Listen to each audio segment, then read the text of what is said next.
Okay, chat bullied me into reading about async in Rust, and I guess I have to now.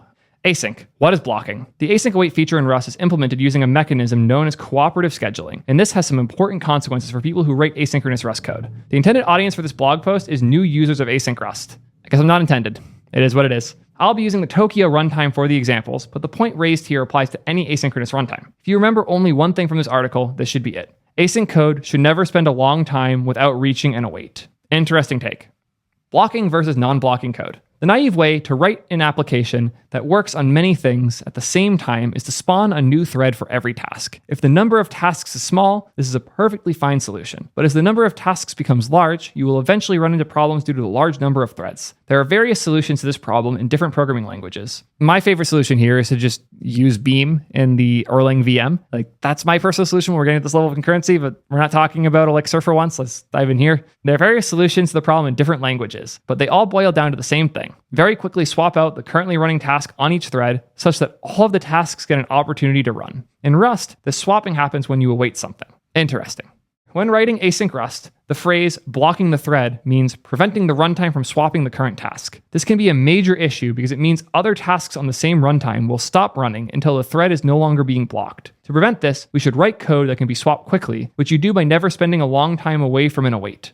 Let's take an example. Async function main, print, sleep, print. The above code looks correct, and if you run it, it will appear to work. But it has a fatal flaw. It's blocking the thread. In this case, there are no other tasks, so it's not a problem. This won't be the case in real programs. To illustrate this point, consider the following example. My immediate thought is, I'm so happy, so happy that the event loop works as well as it does. We don't have to worry about this stuff as much in JavaScript. We have our own problems with concurrency, but these things we do well. So here's the example where it showcases concurrency breaking. Standard thread, sleep, there's no await, print line, timer done. Now we're going to spin up 3 of these with Tokyo, but they're actually going to be blocking is my assumption here. Yeah, we see start timer 1, and then one timer one's done, then the next timer can start because these are all blocking. The example will take 3 seconds to run, and the timers will run one after the other with no concurrency whatsoever. The reason is simple. The Tokyo runtime was not able to swap one task for another because such a swap can only happen at an await. Since there is no await in the sleep then print, no swapping can happen while it's running. However, if we instead use Tokyo's sleep function, which uses an await internally to sleep, the function will behave correctly. I know this is my JavaScript brain, but I much prefer await in the front.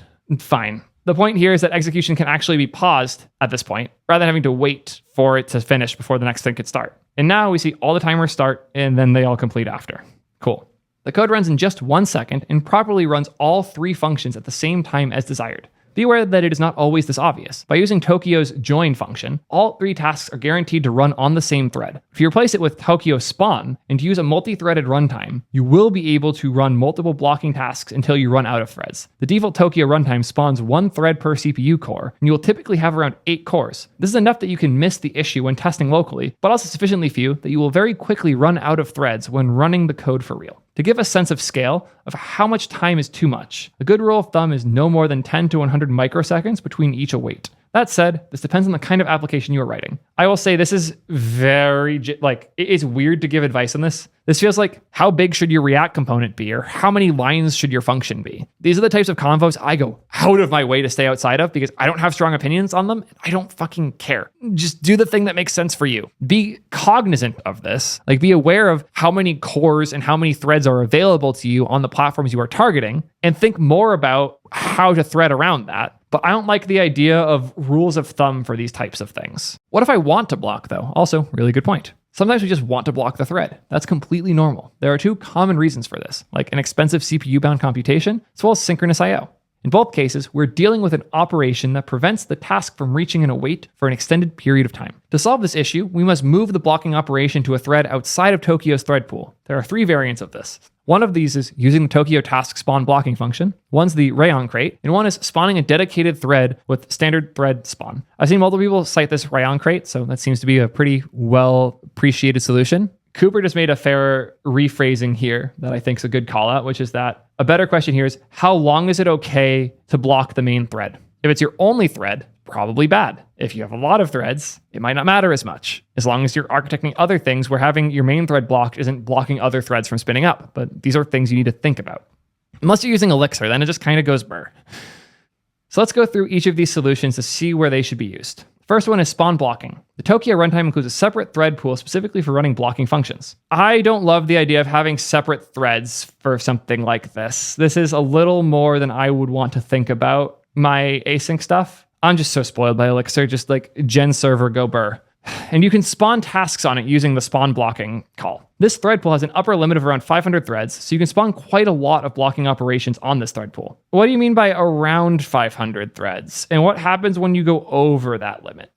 I'm so fucking Elixir pilled because all of these things are imaginary in Elixir land and the VM just handles it. There's no limits like this. It's platform dependent. That's even scarier.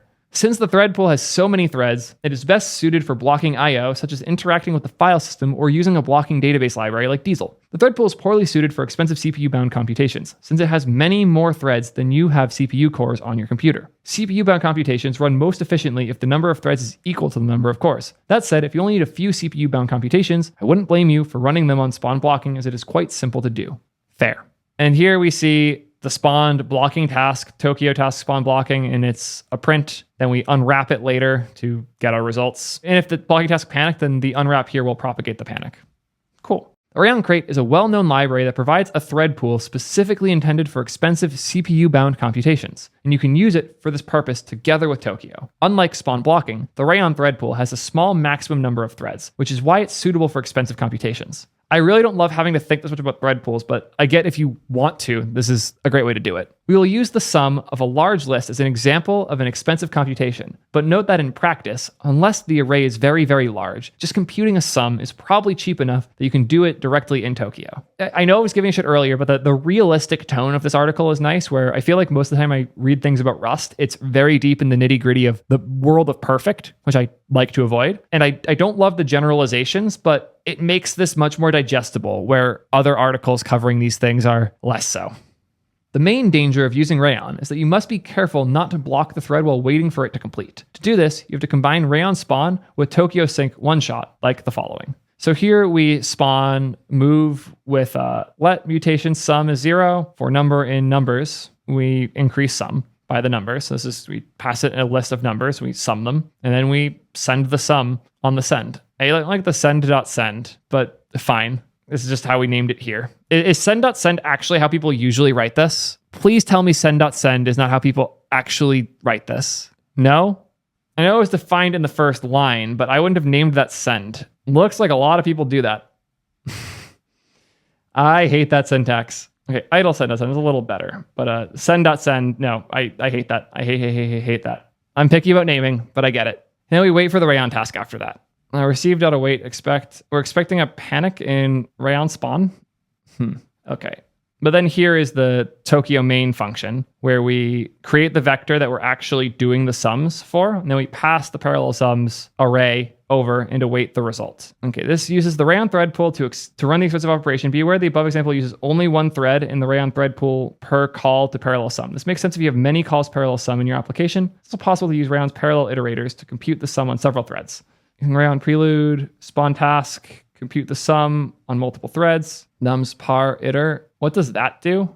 Is it partial iterable or parallel iteration? Is it? Oh, it's a parallel iterator. Duh, it says it right there. Parallel iterator. Cool, that makes sense. You'll still need a Rayon spawn call when you use it because parallel iterators are blocking. Interesting. So Rayon spawn within here, this call is effectively spawning multiple threads to do the summing that we're doing here. And then the result is the result of this all happening separately in parallel and then coming back to this solution. And then we send that off using the send call that we defined before for the Tokio sync layer. I think I'm following. Cool. Note that you still need the Rayon spawn call when using parallel iterators because parallel iterators are blocking. Cool. I think I got this now. Spawn a dedicated thread. If a blocking operation keeps running forever, you should run it on a dedicated thread. For example, consider a thread that manages database connections using a channel to receive database operations to perform. Since this thread is listening on the channel in a loop, it never exists. Running such a task on either of the two other thread pools is a problem because it essentially takes away a thread from the pool permanently. Once you've done that a few times, you have no more threads in the thread pool and all other blocking tasks fail to be executed. Of course, you can also use dedicated threads for shorter lived purposes if you're okay with paying the cost of spawning a new thread every time you start a new one. Summary. In case you forgot, here's the main thing you need to remember. Async code should never spend a long time without reaching an await. Below, you'll find a cheat sheet of what methods you can use when you want to block. I don't love that there's a cheat sheet for this. this still feels more complex than it needs to be. I know my brain's rotted by JavaScript and Elixir. I get it. I understand. But even Go doesn't make you think this much about these things. You just kind of do things, and by the bottom, they've all resolved in Go, which is really nice. So spawn blocking is suboptimal for CPU bound, okay for synchronous, no for running forever. Rayons, okay for CPU bound, terrible for everything else. Dedicated threads are okay for everything. Finally, I recommend checking out the chapter on shared state from the Tokyo tutorial. This chapter explains how you can correctly use standard sync mutex in async code, and it goes more in depth with why this is okay, even though a locking mutex is blocking. Spoiler, if you block for a short time, is it really blocking? That's a question the JavaScript devs ask themselves all the time. Well, not JS devs directly, but you get the idea. I'm not reading this article, Avant. Don't even try. I also strongly recommend the article of Reducing Tail Latencies with Automatic Cooperative Task Yielding from the Tokyo blog. Thanks to Chris Krako, Erica Clausen for reading the draft of this post and providing helpful advice. All mistakes are mine. Thank you, Alice, for this awesome blog post. I hope that I didn't sound too stupid as I read it. Yeah. Learned a lot about async and Rust. It is both simpler and more complex than I expected, and I see why everybody relies on Tokyo.